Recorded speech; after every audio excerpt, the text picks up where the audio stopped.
Welcome to Shri Rajiv Gandhi IAS academy. Friends, இந்த வீடியோவில் மே 27ஆம் தேதிக்கான current affairs எல்லாமே பார்க்க போகிறோம். சரி, வாங்க பார்க்கலாம். ஃப்ரெண்ட்ஸ், இந்த வீடியோட நோட்ஸ் எல்லாமே கீழே பிடிஎஃபாக டிஸ்கிரிப்ஷன் கொடுத்துருக்கோம். அதெல்லாமே கிளிக் பண்ணி டவுன்லோட் பண்ணிச்சிங்க.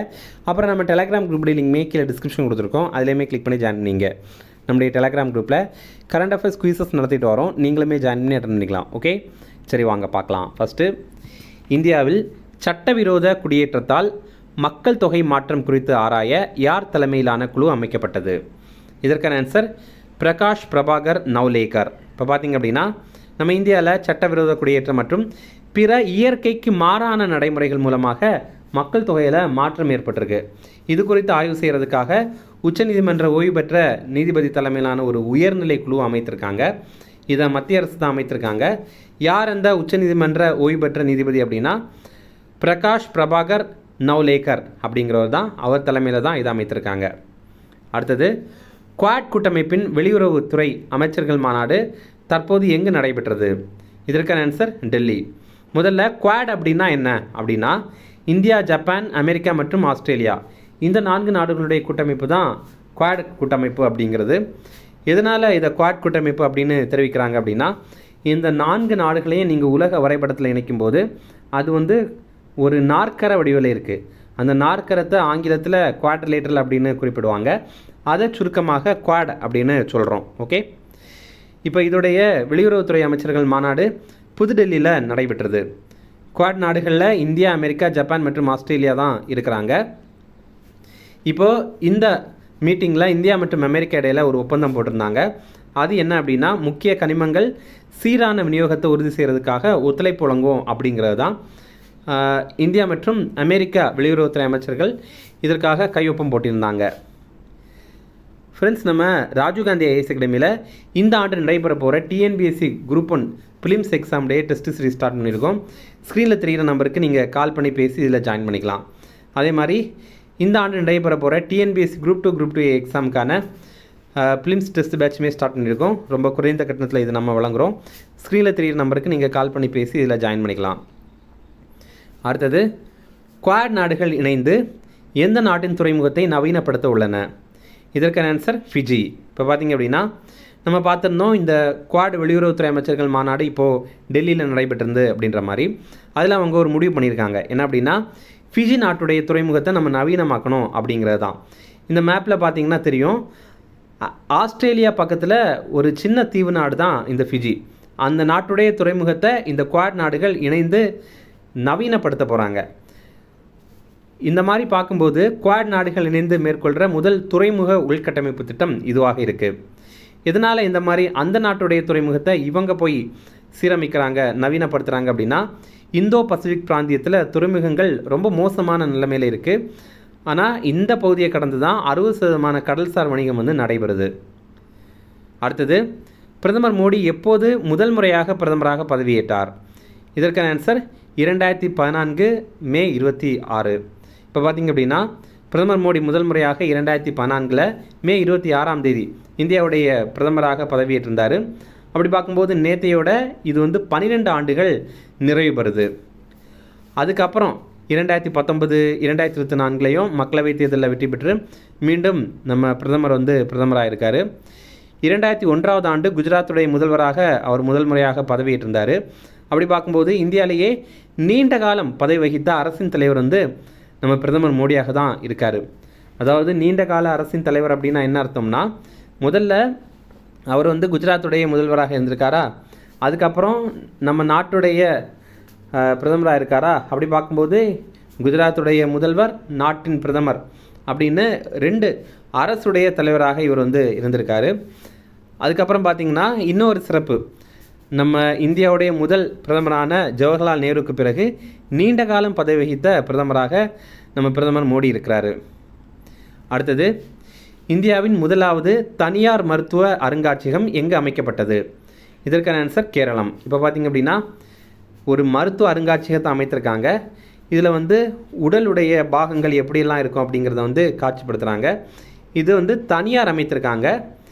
இது முதல் முறையாக அமைத்திருக்காங்க. அதாவது ஒரு தனியார் முதல் முறையாக அமைத்திருக்காங்க. இதற்கு அவங்க ஒரு பேர் வைத்திருக்காங்க. அது என்ன அப்படின்னா, மியூசியம் ஆஃப் மெடிக்கல் ஆர்கைவ்ஸ் அப்படிங்கிறது தான். எங்கே அமைத்திருக்காங்க அப்படின்னா, கேரளாவில் திருவனந்தபுரத்தில் உள்ளூர் அப்படிங்கிற பகுதியில் தான் அமைத்திருக்காங்க. இந்த அருங்காட்சியகத்தை சிவராமன் அப்படிங்கிறவர் நிறுவியிருக்காரு. இதோடைய நோக்கம் என்ன அப்படின்னா, உடலியல் பாகங்களை புரிந்து கொள்ளணும் அப்படிங்கிறது தான். இப்போ மருத்துவம் படிக்கிறவங்களாக இருந்தாலும் சரி, பொதுமக்களாக இருந்தாலும் சரி, உடலுடைய பாகங்கள் எப்படி இருக்குது அப்படிங்கிறத நம்ம புரிந்து கொள்ளணும் அப்படிங்கிறதுக்காக இவர் இந்த மாதிரி உருவாக்கியிருக்காரு. இந்த அருங்காட்சியகத்தில் வந்து அனட்டாமி, அதாவது உடல் கூறியல் இருக்குது. அதுக்கப்புறம் எம்ப்ரியாலஜி, அதாவது கருவியல். அடுத்தது பேத்தியாலஜி, அதாவது நோயியல். அப்புறம் வந்து மைக்ரோபயாலஜி, அதாவது நுண்ணுயிரியல். இது சார்ந்த பொருட்கள் எல்லாமே இருக்குது. அடுத்தது, எந்த ஆண்டுக்குள் இந்தியா மற்றும் கனடா இடையே வர்த்தகத்தை $50 பில்லியன் உயர்த்த இலக்கு வைக்கப்பட்டுள்ளது? இதற்கான ஆன்சர் 2035. இப்போ பார்த்திங்க அப்படின்னா, கனடா நாட்டில் நம்ம இந்தியாவுடைய தொழில்துறை அமைச்சரான பியூஷ் கோயல் மற்றும் கனடாவுடைய அதிபரான மார்க் கார்னே 2 பேரும் சந்தித்திருக்காங்க. இந்த ஒரு இலக்கையும் வைத்திருக்காங்க. அடுத்தது, ஊழல் மற்றும் லஞ்சத்தை ஒழிப்பதற்காக ப்ராஜெக்ட் 0 திட்டத்தை அறிமுகம் செய்த மாநிலம் எது? இதற்கான ஆன்சர் கேரளம். இப்போ பார்த்திங்க அப்படின்னா, கேரளத்தில் புதிய அரசு உருவாகியிருக்காங்க. அங்கே காங்கிரஸ் தலைமையிலான அரசு வந்து இப்போது நடைபெறுது. அங்கே பார்த்திங்கன்னா ஊழல் மற்றும் புகார்களை பொதுமக்கள் நேரடியாகவே ஊழல் தடுப்பு துறைக்கிட்ட வந்து தெரிவிக்கலாம் அப்படிங்கிறதுக்காக ப்ராஜெக்ட் 0 அப்படிங்கிற திட்டத்தை தொடங்கியிருக்காங்க. அடுத்தது, 2026 காமன்வெல்த் செஸ் சாம்பியன்ஷிப் போட்டியில் 2 தங்கங்கள் வென்ற இந்திய வீரர் யார்? இதற்கான ஆன்சர் இனியன் பன்னீர்செல்வம். இப்போ பார்த்திங்க அப்படின்னா, காமன்வெல்த் செஸ் சாம்பியன்ஷிப் போட்டி இப்போ நடைபெற்றது. இதில் 14 காமன்வெல்த் நாடுகளை சேர்ந்த போட்டியாளர்கள் பங்கேற்றிருந்தாங்க. இந்த போட்டி இலங்கையுடைய தலைநகரான கொழும்புல தான் நடைபெற்றது. இதில் 3 பிரிவுகளில் போட்டி நடைபெற்றது. ஒன்று வந்து பிளிட்ஸ், இன்னொன்று ரேபிட், இன்னொன்று கிளாசிக்கல். இதில் பார்த்திங்கன்னா, நம்ம இந்தியாவை சேர்ந்த செஸ் கிராண்ட் மாஸ்டரான இனியன் பன்னீர்செல்வம் இவர் வந்து பிளிட்ஸ்லேயும் தங்கம் ஜெயிச்சிருக்காரு. அதே மாதிரி ரேபிட் போட்டியிலையுமே தங்கம் ஜெயிச்சிருக்காரு. அப்போ கிளாசிக்கலில் யார் ஜெயிச்சிருக்காங்க அப்படின்னு பார்த்தீங்கன்னா, கிளாசிக்கல் பிரிவில் தங்கம் ஜெயிச்சது மற்றொரு இந்தியரான மித்ரபா குகா அப்படிங்கிறவர் தான். அவருமே தங்கம் ஜெயிச்சிருக்காரு. அடுத்தது, போல் வால்ட் போட்டியில் புதிய தேசிய சாதனை படைத்தவர் யார்? இதற்கான ஆன்சர் A மற்றும் B, அதாவது தேவ் மீனா மற்றும் குல்தீப் குமார். இவங்க 2 பேருமே ஆண்கள் தான். இவங்க 2 பேருமே பார்த்திங்கன்னா போல் வால்ட் போட்டியில் வந்து புதிய தேசிய சாதனை படைத்திருக்காங்க. அதை பற்றி டீட்டெயிலாக பார்க்கலாம். போல் வால்ட் தமிழில் கம்பு ஊன்றி தாண்டுதல் அப்படின்னு குறிப்பிடுவாங்க. இதில் வந்து புதிய தேசிய சாதனையை படைத்திருக்காங்க. இப்போது 29வது தேசிய சீனியர் தடகள கூட்டமைப்பு போட்டி ஜார்க்கண்டுடைய தலைநகரான ராஞ்சியில் வந்து நடைபெற்றுருக்கு. இதில் பார்த்திங்கன்னா 5.45 மீட்டர் உயரம் தாண்டி இவங்க வந்து ஒரு புதிய தேசிய சாதனை படைத்திருக்காங்க. இது நம்ம இந்தியாவில் ஆண்களுக்கான புதிய தேசிய சாதனை. இந்த சாதனை படைத்தவங்க 2 பேர். ஒருத்தர் தேவ் மீனா, இன்னொருத்தர் வந்து குல்தீப் குமார்.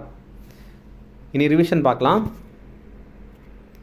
இந்தியாவில் சட்டவிரோத குடியேற்றத்தால் மக்கள் தொகை மாற்றம் குறித்து ஆராய யார் தலைமையிலான குழு அமைக்கப்பட்டது? இதற்கான ஆன்சர் பிரகாஷ் பிரபாகர் நவ்லேகர். அடுத்தது, குவாட் கூட்டமைப்பின் வெளியுறவு அமைச்சர்கள் மாநாடு தற்போது எங்கு நடைபெற்றது? இதற்கான ஆன்சர் டெல்லி. அடுத்தது, குவாட் நாடுகள் இணைந்து எந்த நாட்டின் துறைமுகத்தை நவீனப்படுத்த உள்ளன? இதற்கான ஆன்சர் ஃபிஜி. அடுத்தது, பிரதமர் மோடி எப்போது முதல் முறையாக பிரதமராக பதவியேற்றார்? இதற்கான ஆன்சர் 2014 மே 26. அடுத்தது, இந்தியாவின் முதலாவது தனியார் மருத்துவ அருங்காட்சியகம் எங்கு அமைக்கப்பட்டது? இதற்கான ஆன்சர் கேரளம். அடுத்தது, எந்த ஆண்டுக்குள் இந்தியா மற்றும் கனடா இடையே வர்த்தகத்தை $50 பில்லியன் உயர்த்த இலக்கு வைக்கப்பட்டுள்ளது? இதற்கான ஆன்சர் 2035. அடுத்தது, ஊழல் மற்றும் லஞ்சத்தை ஒழிப்பதற்காக ப்ராஜெக்ட் 0 திட்டத்தை அறிமுகம் செய்த மாநிலம் எது? இதற்கான ஆன்சர் கேரளம். அடுத்தது, 2026 காமன்வெல்த் செஸ் சாம்பியன்ஷிப் போட்டியில் 2 தங்கங்களை வென்ற இந்திய வீரர் யார்? இதற்கான ஆன்சர் இனியன் பன்னீர்செல்வம். அடுத்தது, போல் வால்ட் போட்டியில் புதிய தேசிய சாதனை படைத்தவர் யார்? இதற்கான ஆன்சர் A மற்றும் B, அதாவது தேவ் மீனா மற்றும் குல்தீப் குமார். அப்புறம் போன வீடியோவில் நம்ம ஒரு ப்ரீவியஸ் இயர் கேள்வி கேட்டிருந்தோம். அதற்கான ஆன்சர் பார்க்கலாம். கன்னியாகுமரி மாவட்டம் எந்த கிராமத்தில் ஆப்டிக்கல் ஃபைபர் கேபிள் பதிக்கும் பணி தொடங்கப்பட்டது? இதற்கான ஆன்சர் வந்து ஆப்ஷன் டி, முத்தலக்குறிச்சி அப்படிங்கிறது தான். இது வந்து ஒரே ஒருத்தருங்க மட்டும்தான் கரெக்டாக ஆன்சர் பண்ணியிருந்தீங்க. அவங்களுக்கு வாழ்த்துக்கள். எல்லாருமே முடிஞ்ச அளவுக்கு ஆன்சர் பண்ணுங்கள். அடுத்து பார்த்திங்கன்னா இன்றைக்கான கேள்வி. இது வந்து இந்த ஆண்டு நடைபெற்ற டிஎன்பிஎஸ்சி குரூப் 2A மெயின்ஸ் எக்ஸாமில் கேட்ட கேள்வி. இது நீங்கள் வந்து ஆன்சர் பண்ணுங்கள். அட்டவணைப்படுத்தப்பட்ட ஜாதிகள் மற்றும் பழங்குடியினர் அட்டூழியங்கள் தடுப்பு சட்டம் எந்த ஆண்டு இயற்றப்பட்டது அப்படிங்கிறது தான் கேள்வி. அதாவது இதில் வந்து பட்டியலின ஜாதிகள் இருக்குல்ல, அதை தான் இவங்க அட்டவணைப்படுத்தப்பட்ட ஜாதிகள் அப்படின்னு குறிப்பிட்டிருக்காங்க. இந்த ஆப்ஷன்ஸ் பார்த்திங்கன்னா option A 1989, option B 1987, option C 1986, option D 1985. இது வந்து நீங்கள் சும்மா கெஸ் பண்ணி கூட ட்ரை பண்ணுங்கள். அப்போ தான் வந்து உங்களுக்கு நாளைக்கு நீங்கள் எழுதுனது கரெக்டாக அப்படிங்கிற பார்க்குற க்யூரியாசிட்டிலேயே இந்த கேள்விக்கான ஆன்சரை நீங்கள் படிச்சிடுவீங்க. ஓகே, அவ்வளோதான் ஃப்ரெண்ட்ஸ். இந்த வீடியோ பிடிச்சிருந்தா கண்டிப்பாக லைக் பண்ணுங்கள். நம்மளுடைய சேனலுக்கு சப்ஸ்கிரைப் பண்ணி வச்சுங்க. உங்கள் நண்பர்களுக்குமே ஷேர் பண்ணுங்கள். கண்டிப்பாக இது அவங்களுக்கு மேலே தான் இருக்கும். Okay, thank you.